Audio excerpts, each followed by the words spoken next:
Hi, I'm Angie Morales, your co-host from EDU TV, inviting you to the first annual Latina Role Model Awards reception. It's this March 3rd, 5:30 p.m. RSVP now at www.latinarolemodels.tv. Everyone's welcome. Te veo ahí.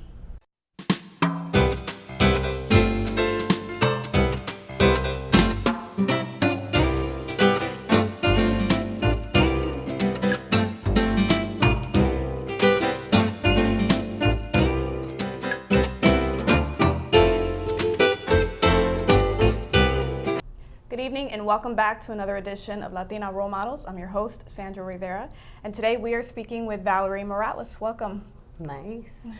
And Ms. Morales, or can I call you Valerie? Yes, please. Okay. Can you tell me a little bit about what you do currently? I'm an elementary teacher, second grade at Mims Elementary, and been teaching in Florida like for 5 years.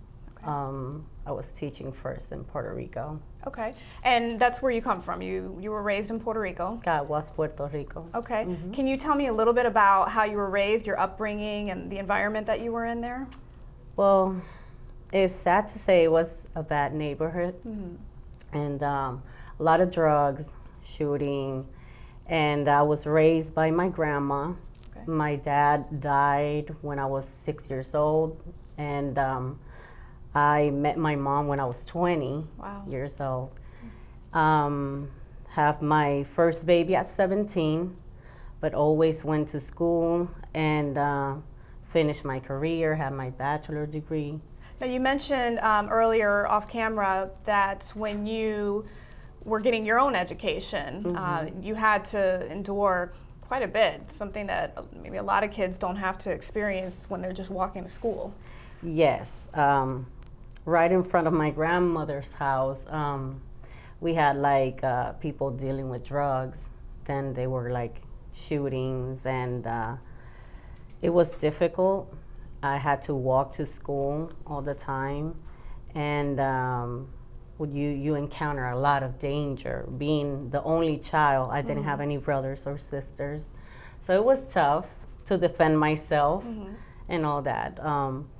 But when you have a determined goal, you just go for it, no matter what. And is that what kept you from being sucked into that lifestyle? I mean, I'm sure that there were temptations to live that kind of lifestyle. Well, I can say that at 16, I was rapping. I was singing hip hop, believe it or not, to help my grandmother, because they will pay like less than $100 back in the days, but I made a video, CDs, and all that was, kind of famous. Right. But all of that, they were like, oh, do you want to smoke weed? Do you want to do this? And I'm like, no, because my father died from AIDS. So I made a promise. I will not. You saw what it did. You saw the path that he went down. Yes. Okay.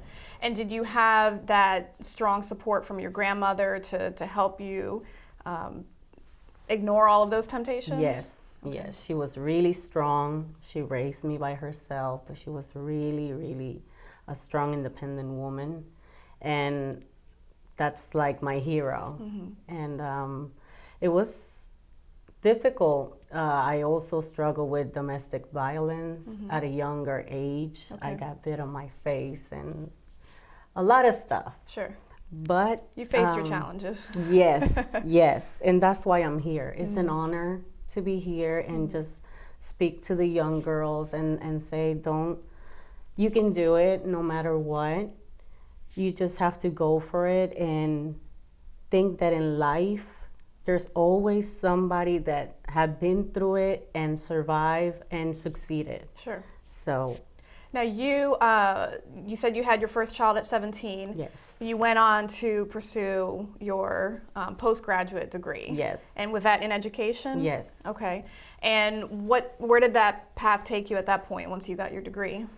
Well, I started working with students that dropped out of school.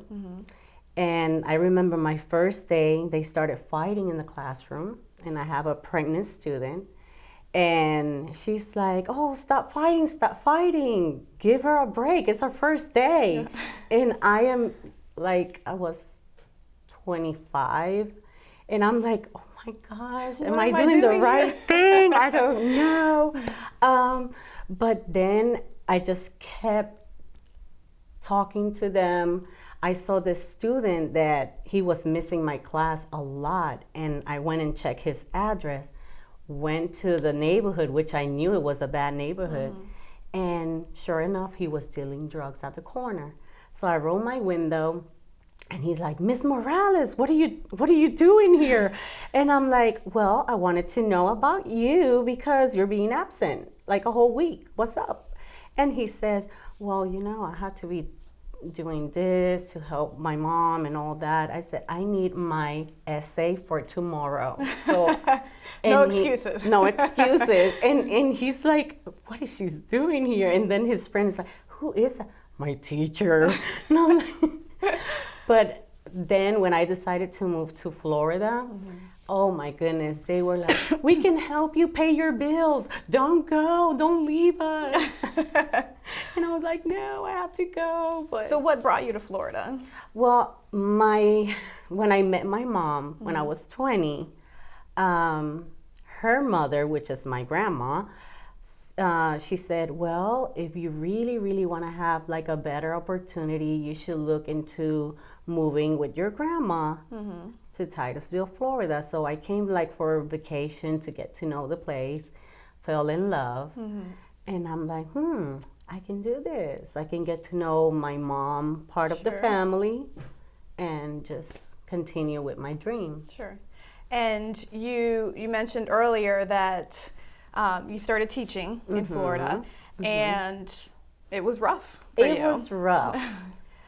And it is because I have second graders correcting my pronunciation. So it's so embarrassing because you're a teacher, so you're supposed to know everything in their eyes. Sure. So here I am, and I'm like, Miss Morales cannot say the TH sound. It's something that I can, but I can't.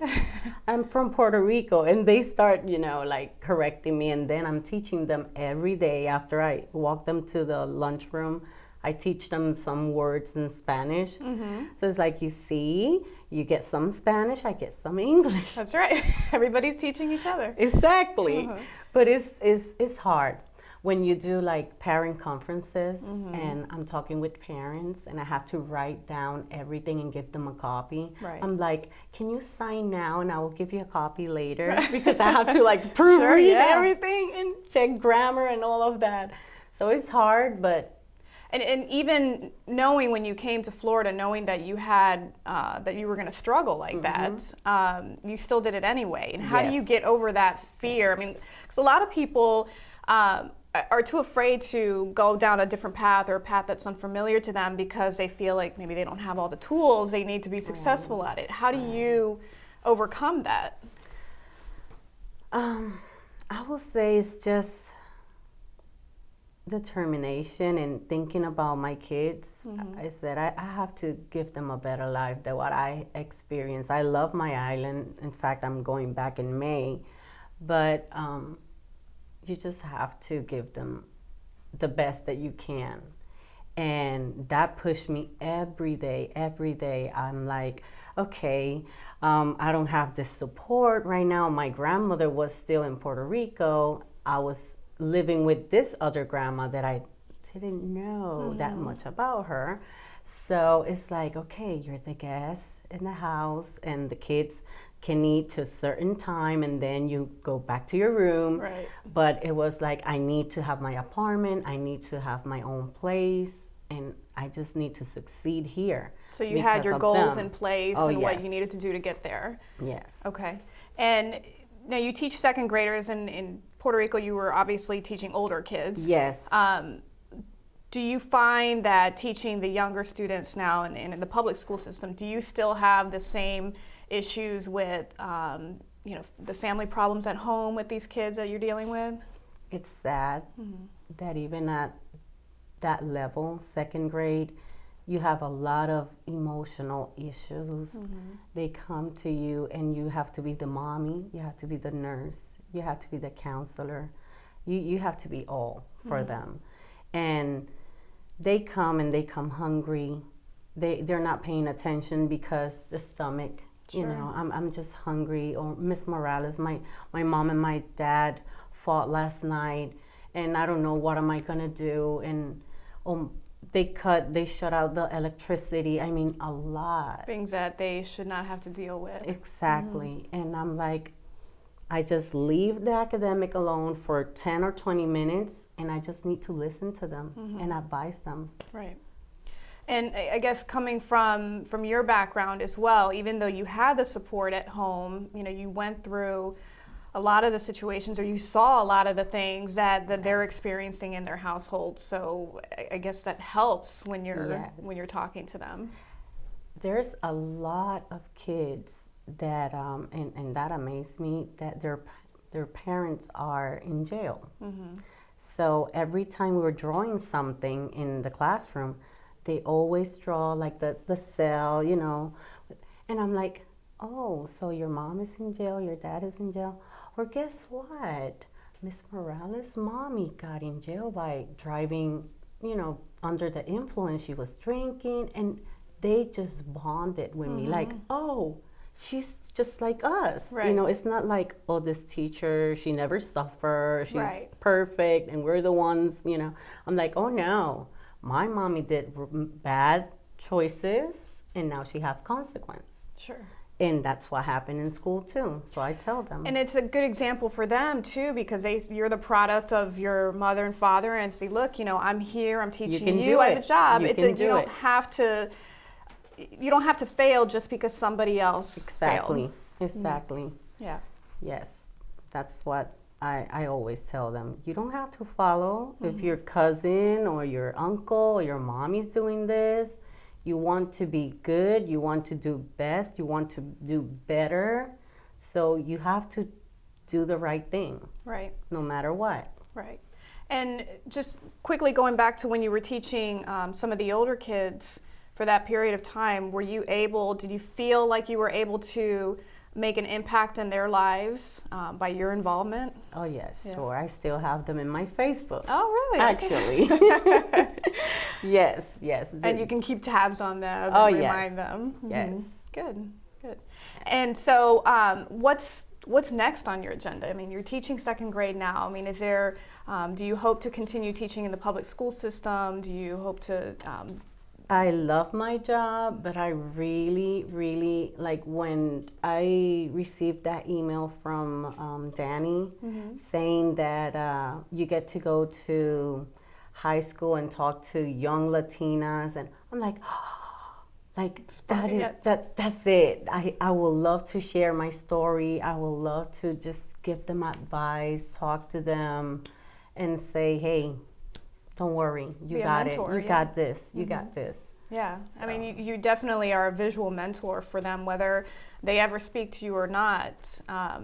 They need that constant reinforcement, those constant examples of people who look like them, who came from the same places that they came from, and that, you know, still... And with the language. Exactly. Oh, I mean, the things that you had to overcome to do that, exactly. Yes. So is there any one thing that you'd want the listeners to hear, just parting words of wisdom? Well, like I just said, anything that you put your mind into it, do it. You're the one that has the power. Nobody, no environment, no struggle is going to define who you are. You are the one that define who you are. Perfect. Beautiful. Thank you. Thank you.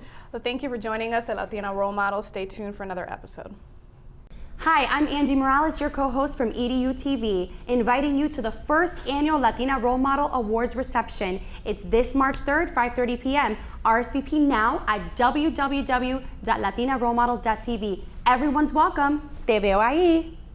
I am for the child who's had 7 addresses in a single year because she's in foster care, because her father abused her, and her mother couldn't believe her. She is the child I am for. I am a volunteer child advocate. I am you. Florida residents call toll-free 341-1425. Good evening and welcome back to another edition of Latina Role Models. I'm your host, Sandra Rivera, and today I have the distinct honor of speaking with Melba Luciano. Welcome. Thank you. Thank you for being here. She is the superintendent of Osceola County Schools, which no doubt is a huge job in and of itself, and we wanted to give you, the viewers, an opportunity to get to know her and the initiatives that she's proposing for the county of Osceola. So let's talk a little bit first about how you even got into education. You know, there's always someone who has a huge impact in your life, and there was a professor at Hunter College in New York City who was my intro to education teacher, and he was the catalyst for me to discover that education was what I was really interested in learning about and being involved in. Okay, so it wasn't anything that you went into it knowing that that was going to be your ultimate career path. It was, you were inspired by somebody. Well, actually, I went in as a pre-med student and realized quickly that that wasn't for me and that I needed to touch children. Okay. And did you have the opportunity to do that in New York? In New York, I was able to teach for 5 years in Catholic school in the South Bronx. All right. And what was that experience like? I mean, you're in a parochial school, but in a inner city. So what was the dichotomy there? Well, let me put it to you this way. The Catholic school was surrounded by the convent, rectory, abandoned buildings, and empty lots. Okay. So very diverse population and students who really needed teachers who cared. Absolutely. Yeah. And I guess in that scenario, you had the opportunity to really be involved not only in their education, but in their personal lives as well, you know, within their families. Without a doubt. Okay. Those children often needed someone just to talk with and vent.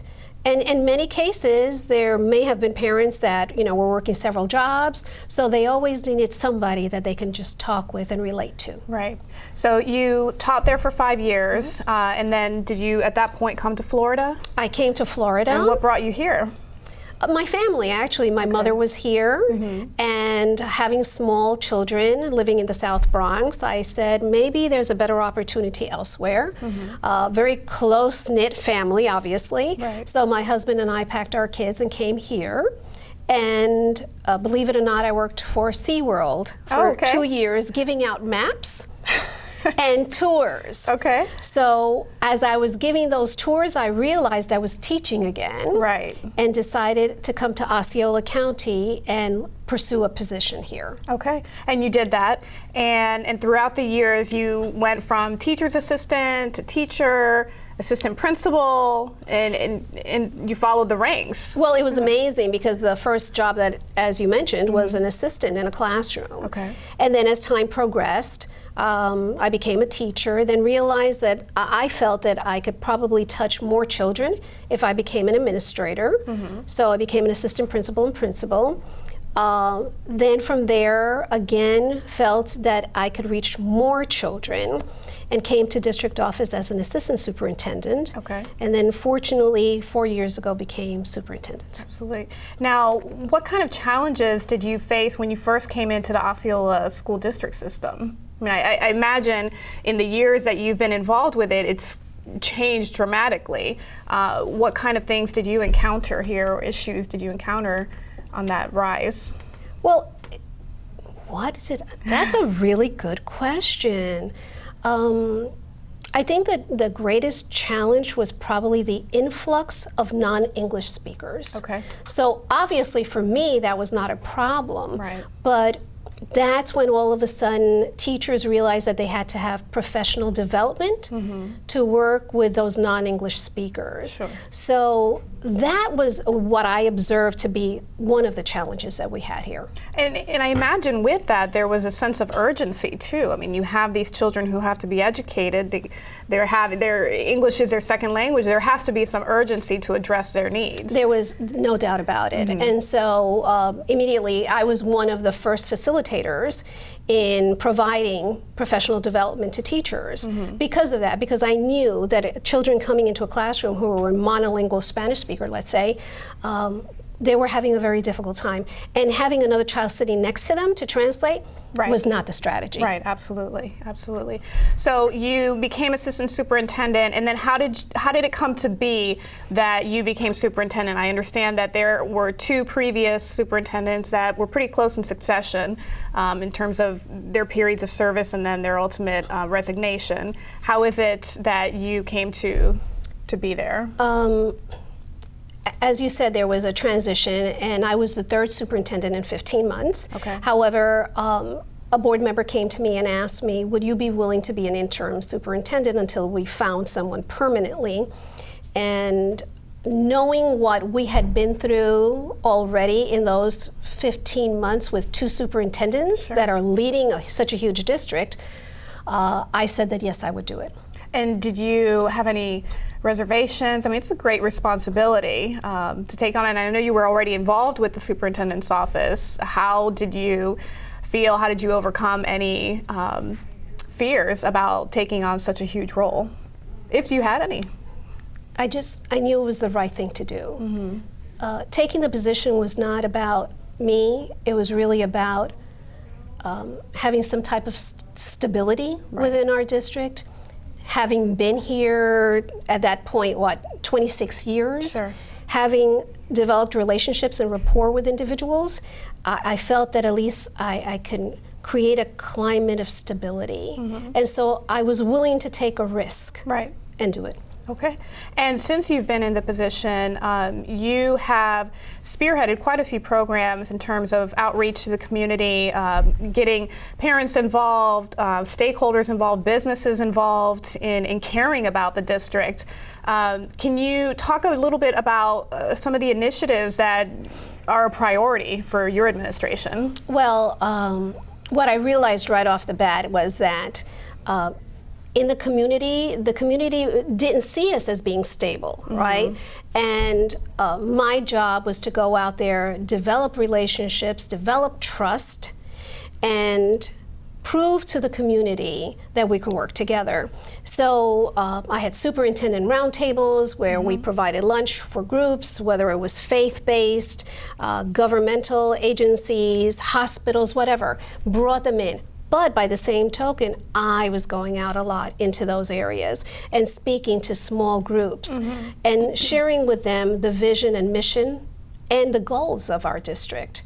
And so once we started sharing all of that, then it was easy for the community to buy in. So you created an environment of accessibility, which a lot of people may feel that government positions or even positions with the school or with their local politics aren't exactly accessible to them. So you kind of brought education to them.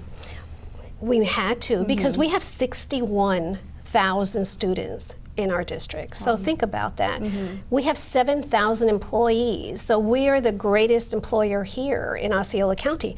So in reality, I needed to ensure that everyone was involved in the education of our children. So that they could be successful. Absolutely. Now, we talked a little bit beforehand about some of the initiatives that you are focused in, one of them being early literacy, and another which I'm sure a lot of parents are familiar with because it's gotten so much attention is a STEM program. Can you talk a little bit about what your focus is on there and the kind of work that your office is doing in those areas?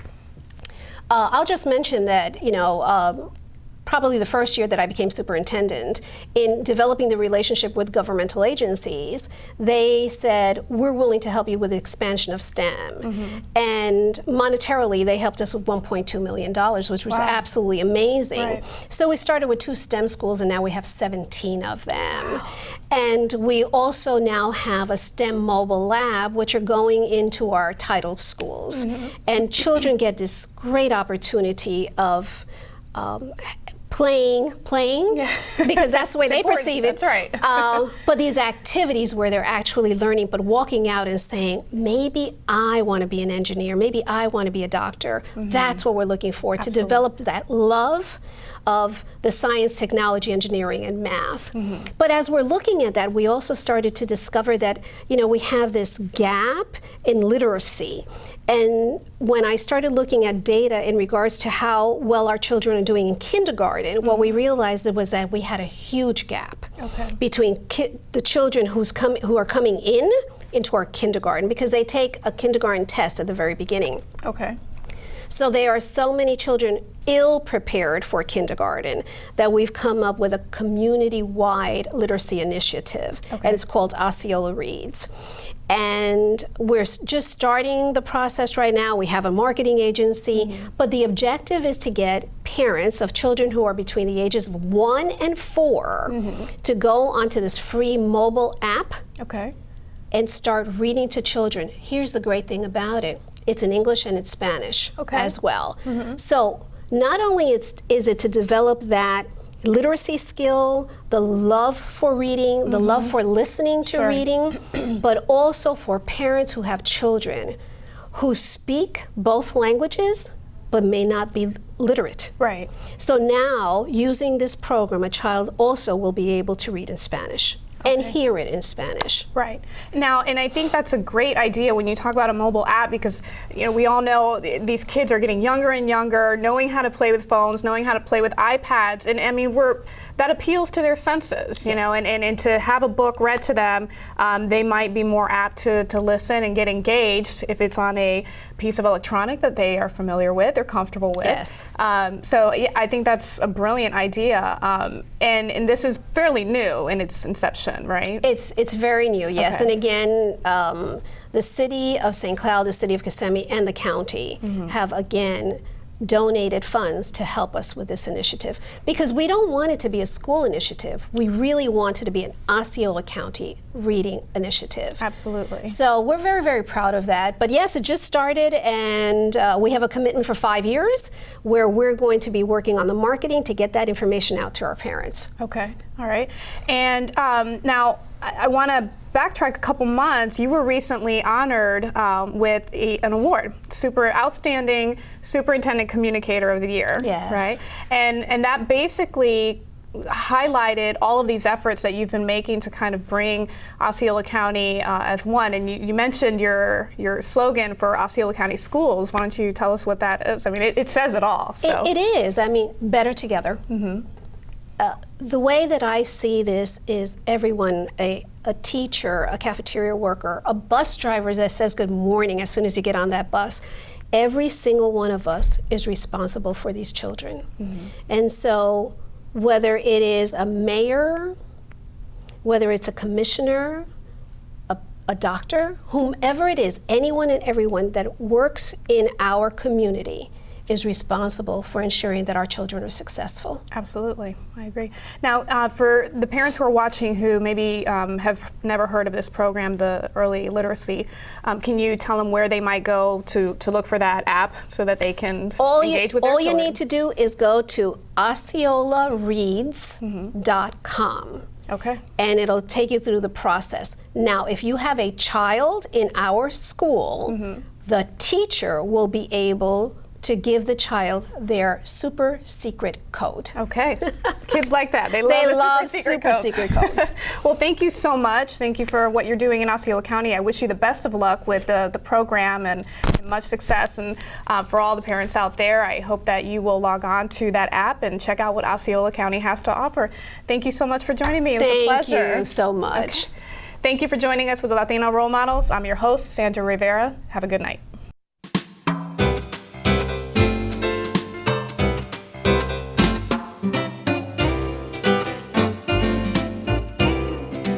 Hi, I'm Angie Morales, your co-host from EDU TV, inviting you to the first annual Latina Role Model Awards reception. It's this March 3rd, 5:30 p.m. RSVP now at www.latinarolemodels.tv. Everyone's welcome. Te veo ahí.